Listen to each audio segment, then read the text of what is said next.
C'est une journée d'hiver froide et venteuse. Un homme quitte la chaleur de sa maison pour récupérer des branches de pin qui compléteront le décor des fêtes de Noël. Mais ce qu'il va découvrir va bientôt ébranler toute une communauté et les services de police locaux. Il était de notre devoir d'arrêter ce meurtrier pour que les gens reprennent le cours de leur vie. Elle marchait sur ce chemin en direction des toilettes et elle a remarqué un homme qui en sortait. Quelque chose clochait. Comment expliquer que cette femme est disparue? Pourquoi? On ne voulait pas que les gens pensent qu'il y avait un tueur en série en liberté. Pour le meurtrier, tuer était devenu un besoin. Ce morceau de peau contenait un indice précieux pour les enquêteurs. Tu peux me mentir à moi, mais pas à Dieu. Êtes-vous responsable de la mort d'une de ces femmes? Bonjour. Le 12 juin 1993, au cœur de l'hiver austral, le corps sans vie d'une jeune femme est découvert dans un parc de Frankston, une ville balnéaire du sud de l'Australie. En examinant la scène de crime, les inspecteurs comprennent aussitôt que les indices dont ils disposent ne leur permettront pas d'appréhender l'assassin sans avoir à mobiliser toutes les ressources de la police scientifique. Alors que les experts se mettent au travail, les habitants de la région se demandent avec angoisse si le meurtrier va frapper à nouveau. Chaque jour qui passe augmente la menace et peu à peu, le cauchemar s'installe. On nous a appelés vers 20 h environ. C'était vraiment une soirée abominable. Les éléments étaient déchaînés, le vent, la pluie. Pour nous, ça a sérieusement compliqué les choses. Le risque de passer à côté d'indices et de preuves importantes était énorme dans une situation comme celle-ci. Les preuves biologiques qu'on aurait voulu retrouver étaient des échantillons sanguins et autres fluides corporels. Mais avec ces conditions météo, selon toute probabilité, on avait peu de chances d'en trouver. Le criminel ne pouvait pas espérer de meilleures conditions pour commettre ce meurtre. Ça a été vraiment difficile de réunir des preuves sur la scène du crime. La victime était une jeune fille. Elle était sur le dos et une branche très fine était posée sur elle. Je ne vois d'ailleurs aucune explication à la présence de cette branche. Ça ne servait pas à dissimuler le corps. En ce qui concerne la question de l'agression sexuelle, son survêtement n'avait pas été enlevé, mais le haut du corps était exposé.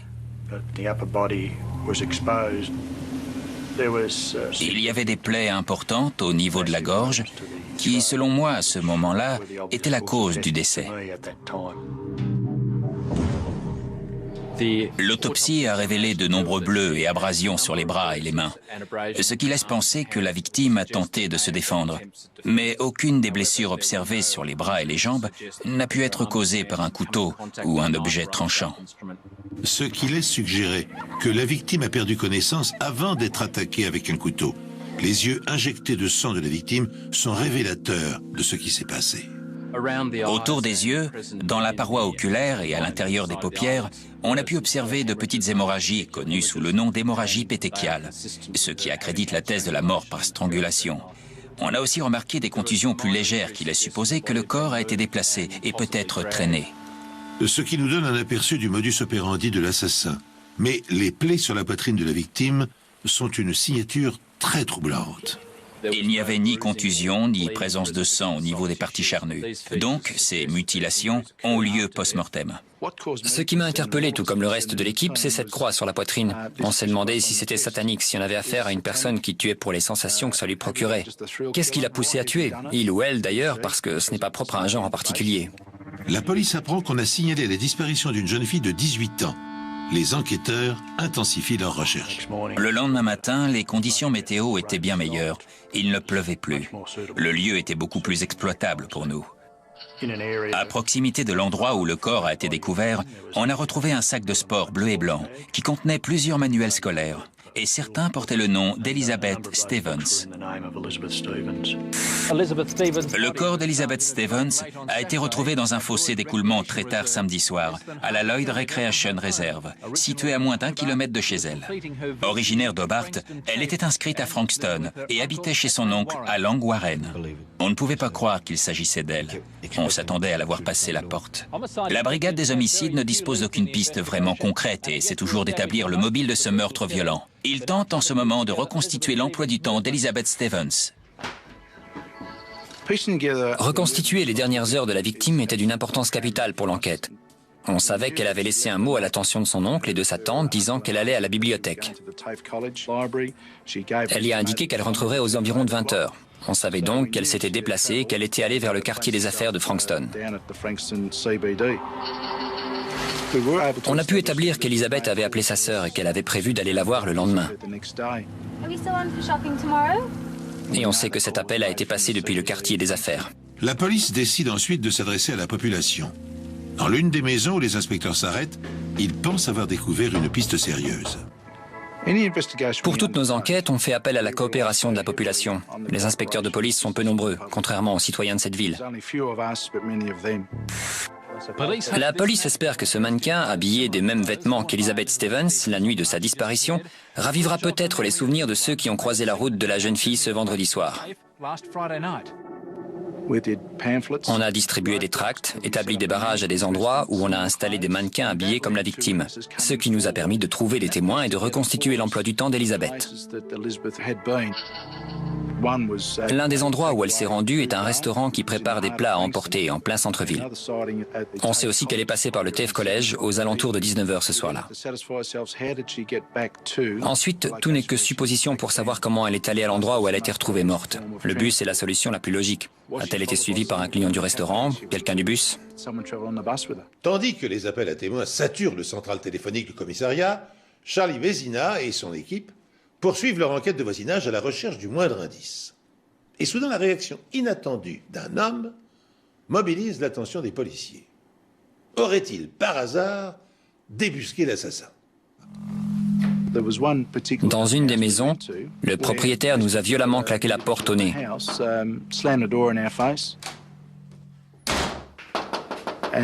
Ce qui a forcément éveillé nos soupçons. On a donc fait en sorte d'entrer dans la maison, et il y avait du sang partout. Pour nous, il s'agissait d'une scène de crime. Mais en fait, le propriétaire s'était auto-mutilé et c'est tout. Mais il nous a fallu des heures pour l'éliminer de la liste des suspects.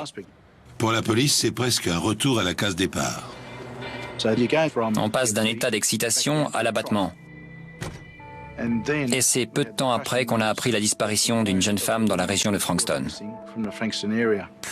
Plus d'une centaine de bénévoles ont rejoint la police qui s'est lancée à la recherche de Deborah Ann Frim.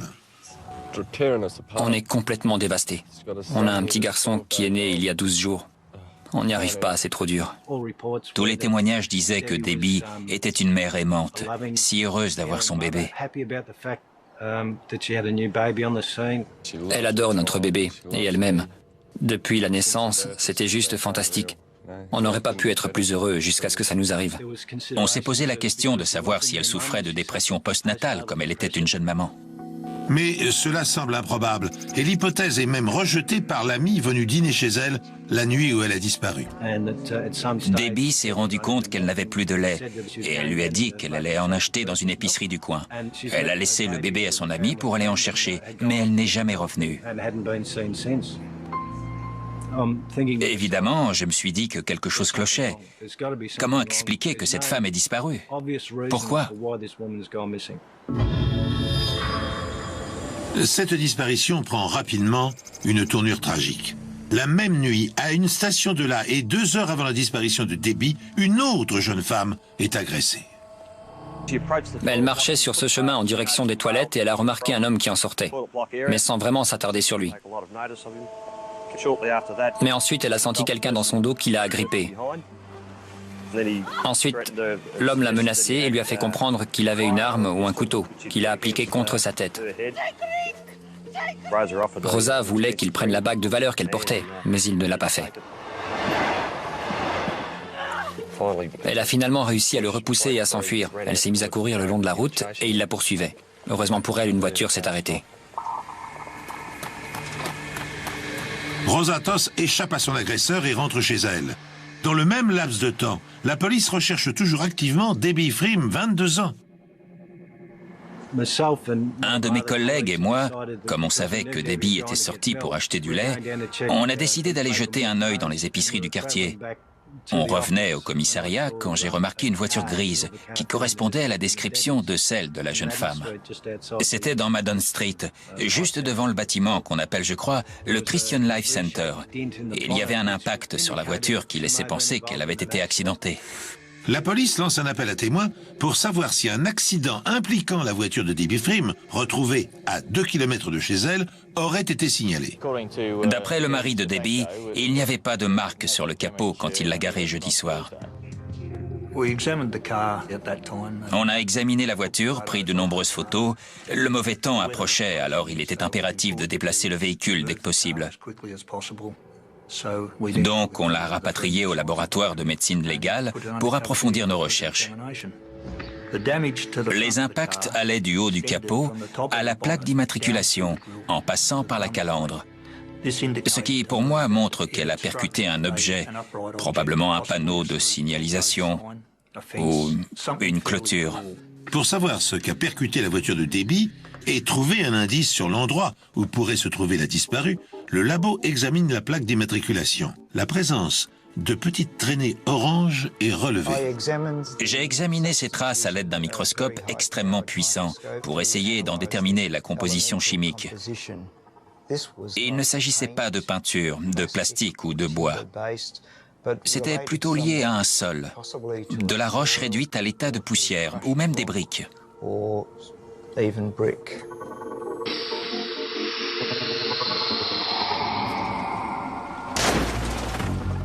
La voiture de Debbie a percuté un mur de briques. Des fragments sont restés incrustés dans le capot et la calandre. C'est l'hypothèse que retiennent les experts de la police scientifique. Pour autant, l'accident est-il survenu quand la jeune femme allait acheter son lait ou sur le chemin du retour? Comme ses courses et son portefeuille ont disparu, une autre question se pose. Était-elle au volant ou son agresseur conduisait-il la voiture à sa place? Et un détail va permettre de le déterminer. Quand j'ai examiné la voiture, j'ai remarqué que le siège conducteur était très incliné et reculé au maximum. Ça m'a laissé penser que quelqu'un plus grand que Debbie était au volant pour la garer sur Madden Street.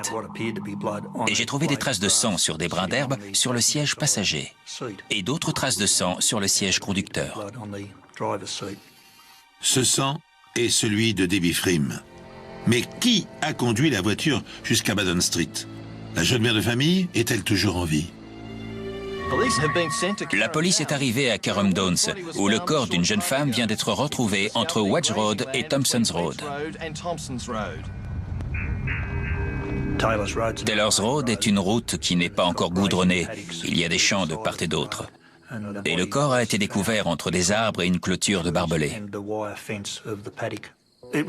On a tout de suite supposé que c'était celui de Debbie Freem, disparu depuis plusieurs jours, et dont la voiture avait été retrouvée sur Madden Street, à Frankston. Les habitants à proximité de Seaford et Frankston vivent dans la terreur depuis ce second meurtre en quelques semaines. Le cadavre de Deborah Ann Freem a été découvert à proximité d'un chemin de terre à Carrum Downs, à 10 km de son domicile. Malheureusement, aucun indice sur la scène de crime n'est venu nous éclairer sur l'identité du meurtrier. On était toujours dans le flou le plus total à ce stade de l'enquête. Mais si la police ne relève aucun indice sur le tueur, il a pourtant laissé des signes révélateurs sur son passage. Des signes qui le relient au meurtre d'Elizabeth Stevens, dont le corps a été découvert un mois plus tôt. Le corps de la victime était recouvert de branches. Et même si je ne suis pas allé là où le cadavre d'Elizabeth Stevens a été découvert, je savais qu'on avait également relevé la présence de branches sur elle. Sur l'herbe, tout près de l'endroit où le corps de Debbie était caché, il y avait une grande quantité de sang, ce qui pour moi veut dire qu'elle a été tuée puis cachée. Sa robe était relevée pratiquement jusqu'à la taille, mais ses sous-vêtements étaient intacts, tout comme Elizabeth Stevens. Elle est décédée des multiples blessures qui lui ont été infligées au couteau, pas seulement au niveau du cou, mais également au niveau de la poitrine, comme si elle avait été attaquée par un forcené. Quand le corps de Debbie Freem a été découvert, et après son autopsie, on a pu comparer les blessures post-mortem qui lui avaient été infligées à celles de la première victime. Et on a remarqué les traces évidentes de strangulation, la similitude des coups de couteau, plus les blessures post-mortem. Tous ces éléments concordaient et nous laissaient penser que la même personne avait commis ces meurtres. Mais on ne voulait pas que les gens pensent qu'il y avait un tueur en série en liberté. La police est maintenant confrontée à une situation nouvelle. 2 autres jeunes femmes ont été tuées durant les 3 dernières années dans cette région. Le corps de Michelle Brown, 25 ans, a été découvert en mars l'année dernière et Sarah McDiarmid a été enlevée à la gare de Kananook en 1990. Elle n'a jamais été retrouvée. L'hypothèse d'un tueur en série est inévitable. Si un tueur en série est en liberté, c'est dans ce genre d'endroit qu'il repère ses proies. Un endroit où passent de nombreuses jeunes femmes et mères de famille qui pensaient circuler en toute sécurité. Mais ce n'est plus le cas. Mon mari ne me laisse plus sortir le soir, sauf si j'ai un de mes chiens avec moi. On n'est plus en sécurité maintenant. Je sors avec mon mari. Si je suis juste avec une amie, je ne me sens pas en sécurité. Vos amis habitent en haut de la rue, mais vous avez peur d'aller les voir. C'est les méchants qui font la loi, ça vous met en rage. Je vais souvent en boîte, mais les filles ne viennent plus souvent. C'est trop dangereux pour elles de sortir le soir. La police met tout en œuvre pour retrouver cet assassin qui pourrait bien être un tueur en série. Il est évident que beaucoup de gens à Frankston avaient trop peur pour sortir le soir. On s'attendait tous à ce qu'il y ait d'autres victimes. Pour le meurtrier, tuer était devenu un besoin. La priorité était d'attraper le tueur. Pour ça, il fallait utiliser les médias et diffuser le plus grand nombre possible de photos d'Elizabeth et Debbie. Et communiquer les informations sur la voiture qu'elle conduisait, sur tout ce qui pourrait mener à l'assassin. Beaucoup de gens se sont manifestés pour apporter leur aide grâce à l'action des médias. Des témoins ont déclaré avoir vu un homme de grande taille retourner à la voiture alors qu'elle était déjà garée sur Madden Street. Il aurait pris des choses à l'intérieur. Selon d'autres déclarations, Debbie aurait été vue dans sa voiture avec un homme et au volant dans les rues de Frankston où elle conduisait de façon saccadée. Elle aurait tenté de faire des appels de phare, ce qui a conduit les enquêteurs à penser qu'elle avait été enlevée. On pense que le suspect est ensuite retourné en voiture jusqu'à Madden Street. Et surtout, on a acquis la certitude qu'il habitait les environs. Avec l'objectif de trouver le meurtrier ou un suspect, on a fait appel à un profiler. On m'a demandé d'étudier ces 2 affaires d'homicide pour voir si je pourrais établir des rapprochements concernant ces meurtres qui conduiraient à l'hypothèse d'un tueur unique. On a remarqué que les tueurs en série commençaient à tuer entre 18 et 24 ans. Ce genre d'individu vit dans un univers de fantasmes. Ils éprouvent énormément de plaisir en prenant le temps de choisir leurs victimes, la façon dont ils vont procéder pour les tuer et en imaginant quelles sensations ça va leur procurer. Si vous passez la plupart de votre temps à fantasmer, difficile d'exercer une activité professionnelle avec des responsabilités. Pour moi, il y avait suffisamment d'éléments prouvant que le tueur habitait forcément la région. Il n'allait pas commettre un meurtre dans un endroit complètement inconnu, parce que ce serait plus risqué. C'est pour cette raison qu'il devait être des environs. Il n'attirait pas l'attention. Les conditions étaient idéales pour lui. En tenant compte des analyses du profiler, la police de Frankston délimite rapidement un périmètre d'investigation. C'est là, pense-t-il, que le tueur doit se terrer. Tandis que chaque maison est passée au peigne fin et que leurs occupants sont minutieusement interrogés, un nouveau drame frappe de plein fouet la communauté. Une autre jeune fille a disparu. En moins de 8 semaines, 2 jeunes femmes sont assassinées. 2 meurtres violents et très semblables. La police ne dispose que de peu d'indices, mais n'hésite pas à déployer des forces supplémentaires pour prévenir les habitants du danger, tout particulièrement la nuit. Mais on apprend soudain la disparition d'une lycéenne de 17 ans, Nathalie Russell. D'habitude, Nathalie va au lycée à vélo. Mais comme il pleuvait, j'ai décidé de l'accompagner. Je l'ai déposée en lui disant, comme souvent, « Appelle-moi si tu veux que je vienne te chercher ». Elle n'a pas appelé.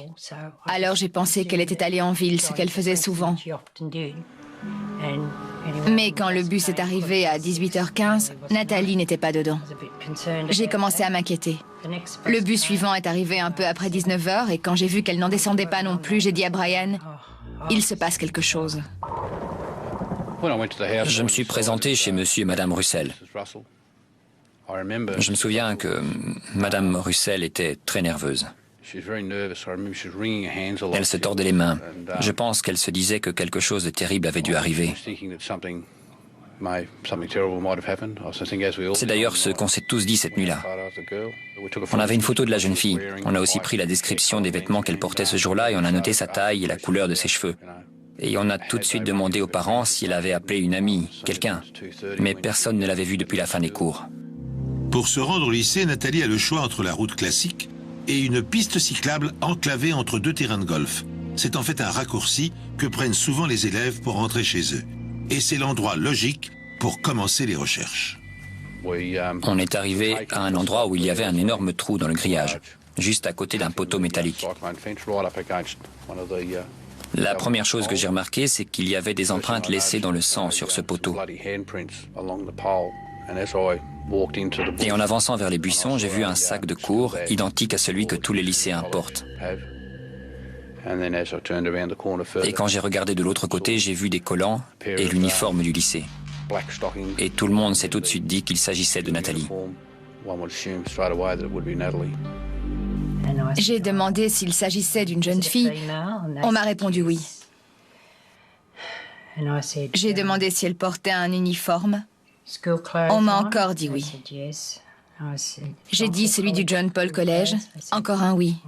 Et là, je leur ai dit, ça ne peut pas être Nathalie. Elle est forte. Elle ne se serait pas laissée faire. Elle n'aurait laissé personne lui faire du mal. Ce que je peux dire pour avoir été sur la scène du crime, c'est que Nathalie s'est beaucoup débattue. Elle a vraiment essayé de repousser son agresseur. Toute l'herbe était quasiment arrachée à l'endroit où elle a été retrouvée. Elle a certainement tout tenté. Malheureusement, il était plus fort qu'elle. Le corps de Nathalie Russell, une lycéenne de 17 ans, a été découvert à 21h la nuit dernière, un peu plus de 2 heures après le début des recherches intensives menées par la police dans la région. Ce meurtre survient après celui de Deborah Frim, il y a 3 semaines, et celui d'Elizabeth Stevens, le 12 juin. Les enquêteurs confirment qu'elle est décédée des multiples coups de couteau portés à la poitrine et cherchent actuellement à mettre en évidence des points communs entre les meurtres. Comme pour les 2 autres victimes, on a remarqué des ressemblances évidentes. Mais dans ce cas-là, la différence la plus marquante, c'est que l'assassin a pris plus de risques. Et il avait clairement décidé de ne pas attendre la nuit pour frapper. Le fait d'avoir fait un trou dans la clôture lui permettait facilement de sauter sur n'importe quelle personne passant par là pour l'attirer de l'autre côté, sans oublier le chemin qu'il a utilisé. C'est vraiment très osé d'agir comme ça. Dès le lendemain matin, les experts de la police scientifique ratissent la scène de crime à la recherche du moindre indice. Le tueur en série a-t-il cette fois commis une erreur? Les policiers vont-ils parvenir à exploiter une marque, une indication, un résidu? Vont-ils enfin retrouver sa trace, l'identifier et mettre un terme à l'hécatombe?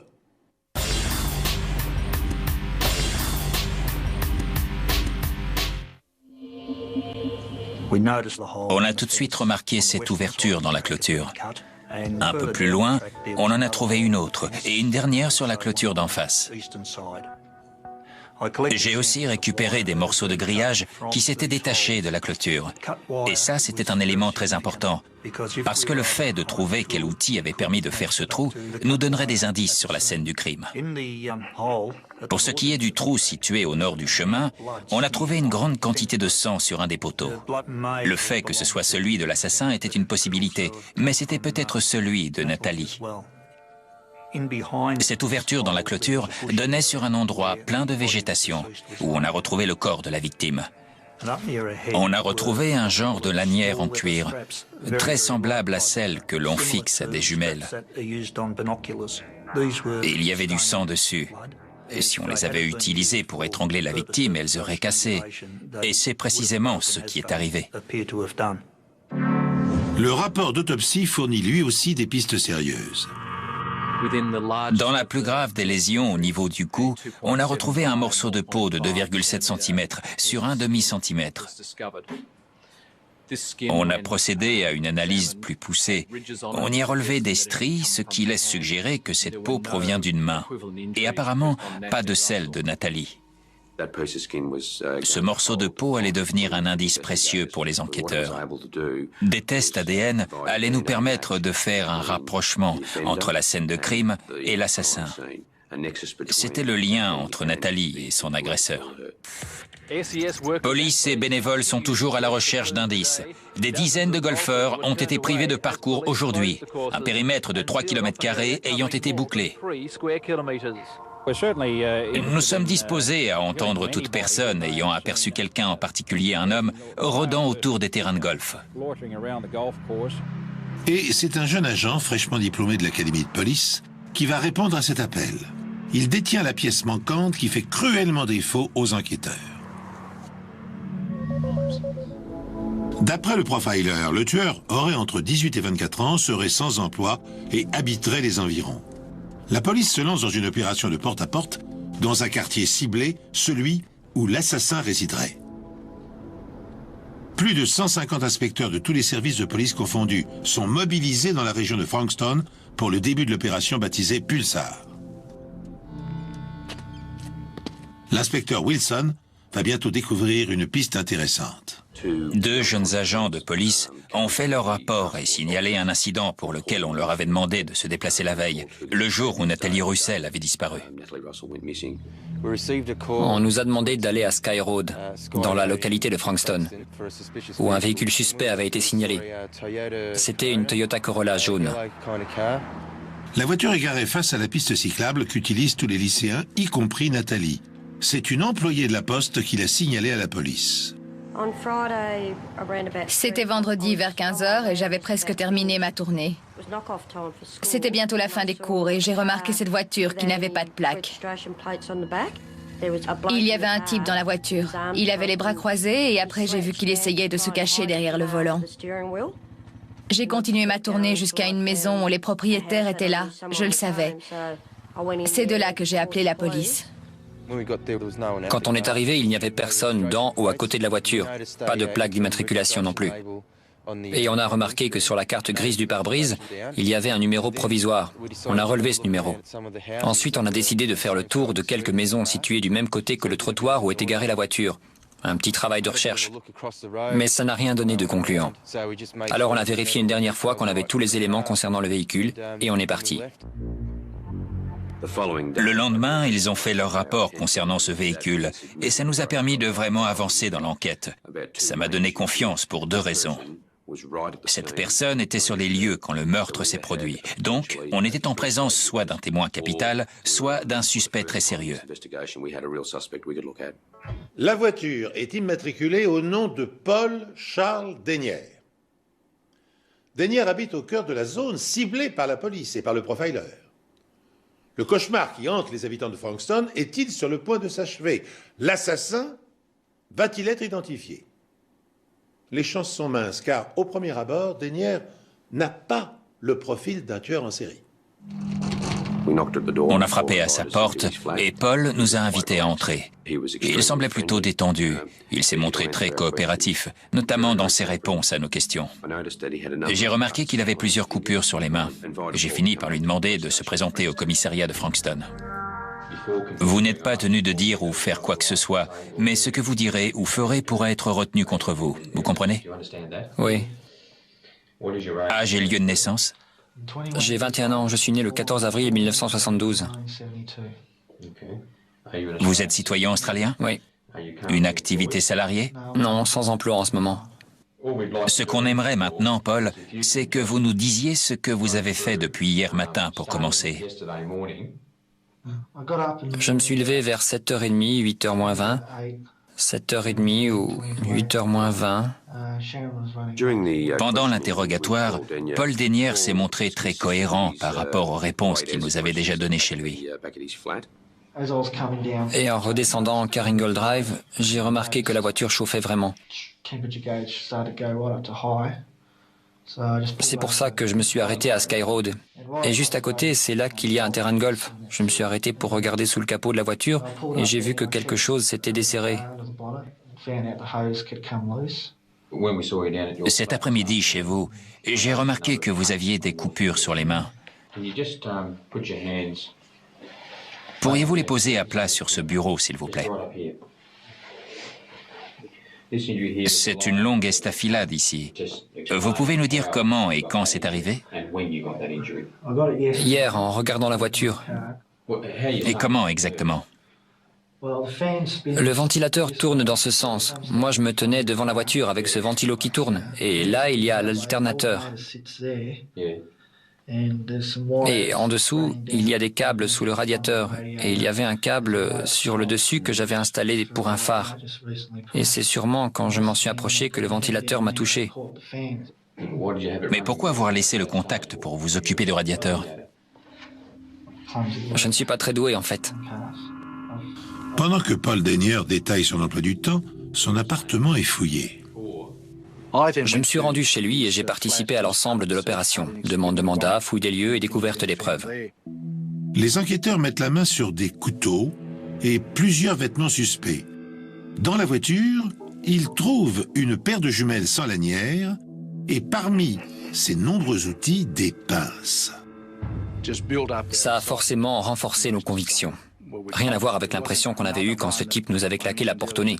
Cette fois-ci, on savait qu'on était en présence d'un vrai suspect. Pour en avoir une confirmation scientifique, les pinces sont déposées au laboratoire médico-légal. Elles sont utilisées pour couper du fil de fer barbelé. Chaque paire de pinces laisse une marque bien distincte lorsqu'elle est utilisée pour couper, comparable aux empreintes digitales chez l'homme. Toute trace d'usure, toute imperfection sur les lames se reporte sur le fil qu'elle coupe.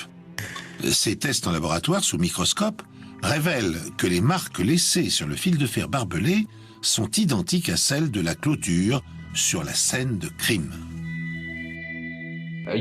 Savez-vous qu'une jeune fille a été assassinée à Frankston? Oui.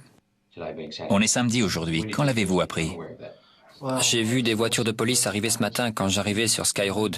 Il y avait des bénévoles aussi. Pardon, vous avez vu les bénévoles et tout le reste sur Sky Road? Oui.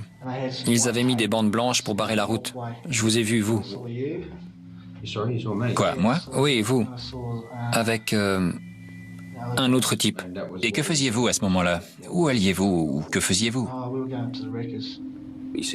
À chaque fois, il semblait capable de fournir une bonne réponse.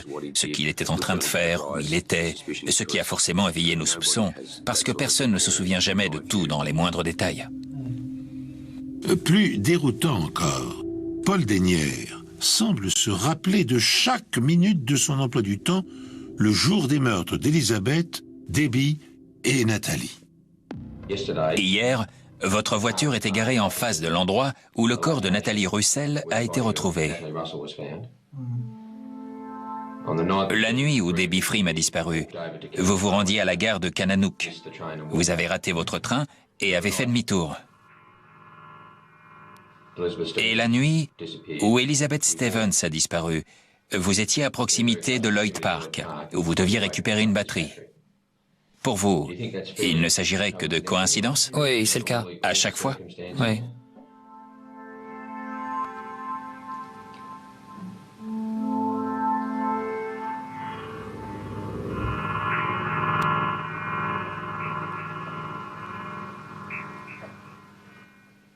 Êtes-vous responsable de la mort d'une de ces femmes? Non.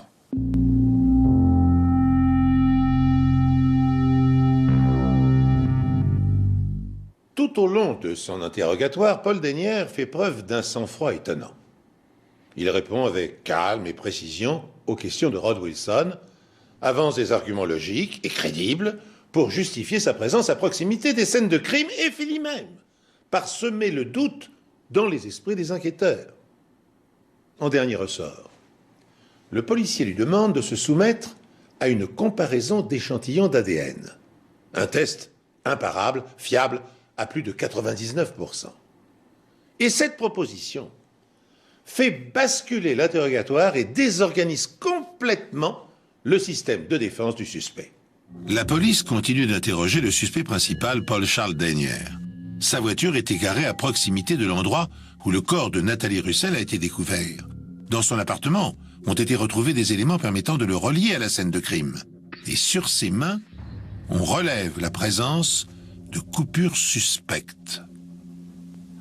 On a besoin d'effectuer un prélèvement sanguin pour confirmer ou infirmer votre implication dans ces meurtres. On lui a demandé d'effectuer un prélèvement ainsi que l'autorisation de prélever d'autres tissus pour les comparer à ceux trouvés sur Nathalie Russell. C'était le seul moyen de le relier au meurtre. On va faire une pause. Vous voulez un café ou un verre d'eau? Un autre café. Vous le prenez comment? Avec du lait et de sucre. Je vous fais apporter ça. On fait une pause.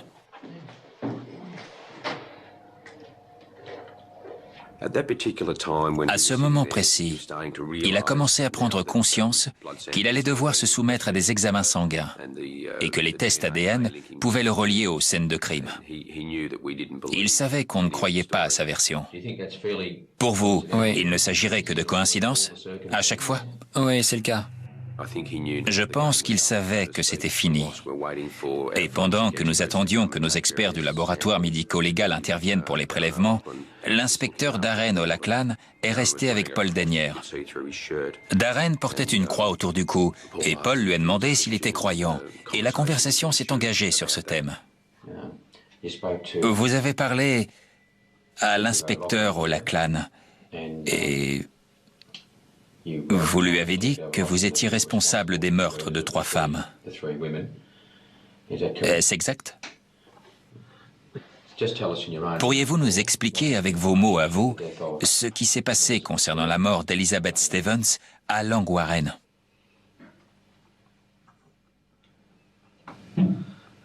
Je l'ai vu descendre du bus.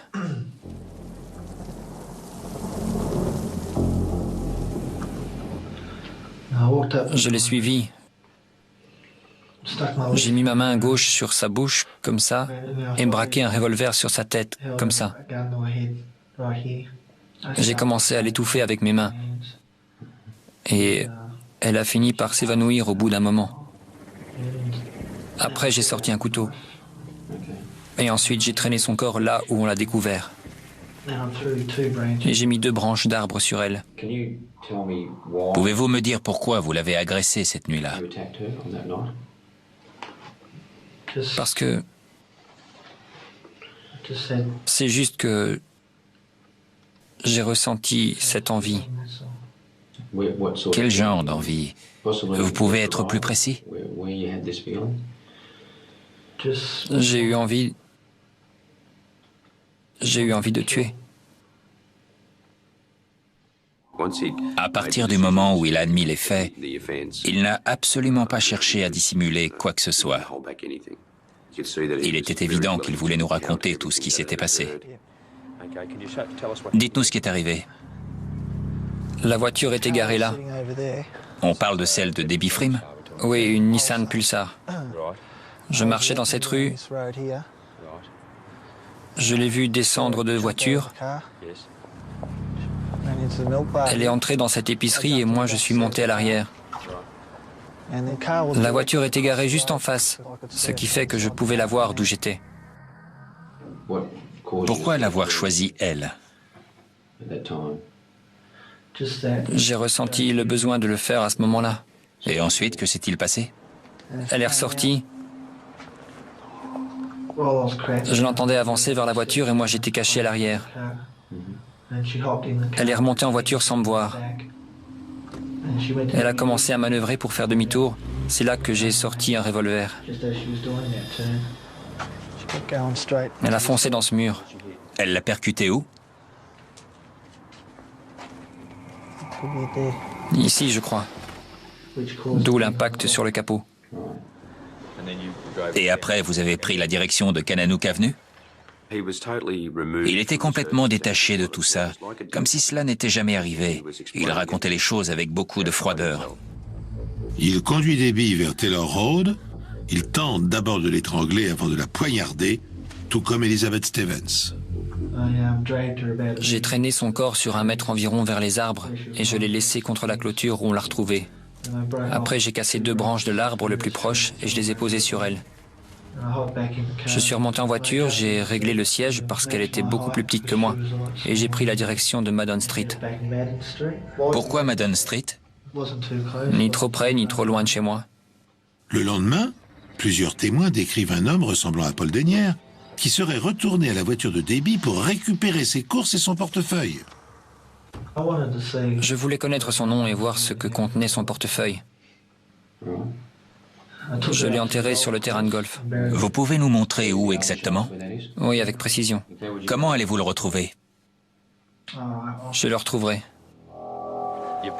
Vous nous avez conduits jusqu'ici, jusqu'à l'ouverture faite dans le grillage. Et c'est donc par là que vous avez enterré le portefeuille? Il creusait avec un peu d'acharnement, et on avait presque envie de lui dire de ne plus rien faire, que de toute façon on allait le retrouver. Mais il ne pouvait pas s'en empêcher. Comme pour nous prouver qu'il disait vrai. Il avait peur qu'on ne le croie pas.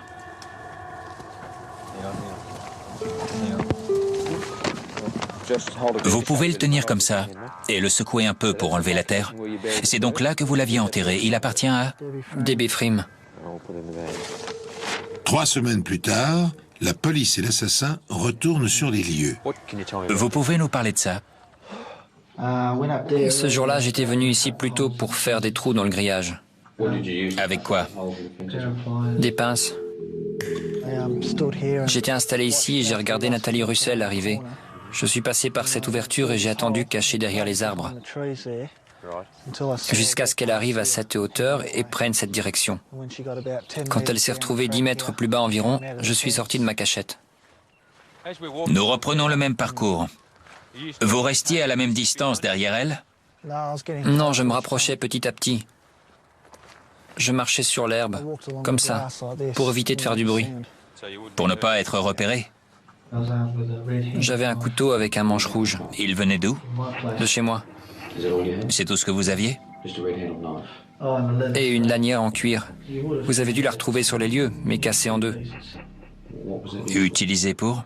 Pour l'étrangler. Elle venait d'où? D'une paire de jumelles. C'est là que je l'ai attaqué. J'ai mis ma main sur sa bouche, ma main gauche, comme ça. Et je l'ai emmené ici. Il n'éprouve absolument aucun remords pour ce qu'il a fait. La sincérité de sa confession est terrifiante, et la façon dont il a décrit ce qu'il a fait à ses victimes, sans montrer la moindre émotion, c'est pénétrer dans un univers effroyable. Pourquoi l'a tué?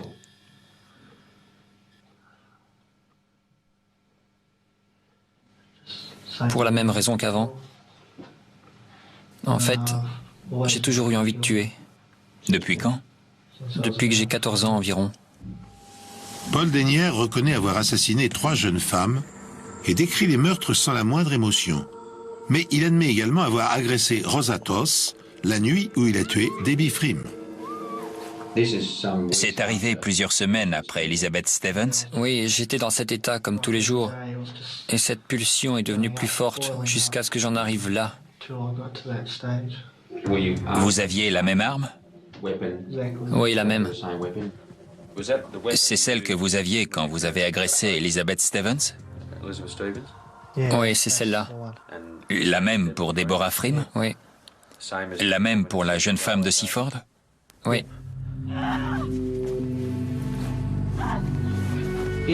Si cette femme ne s'était pas enfuie, qu'auriez-vous fait?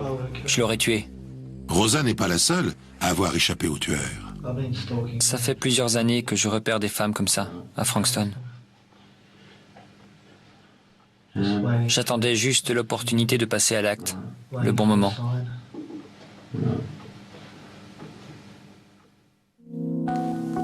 La confession de Paul Dennière dure plus de 5 heures. Paul Dennière, 21 ans, sans emploi, a été inculpé ce matin au commissariat de Frankston. Le périmètre avait été sécurisé lorsque l'accusé a quitté le poste dans un véhicule escorté par une seconde voiture de police.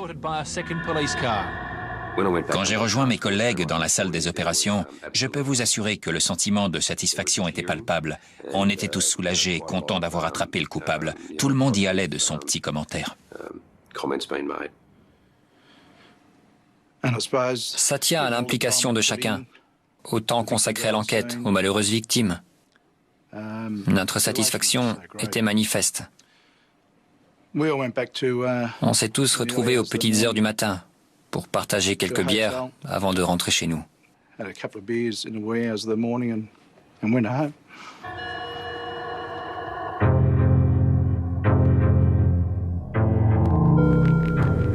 Quand tout a été terminé, il s'est levé, il s'est avancé vers moi, il est resté devant moi et il a juste dit « Je suis désolé ».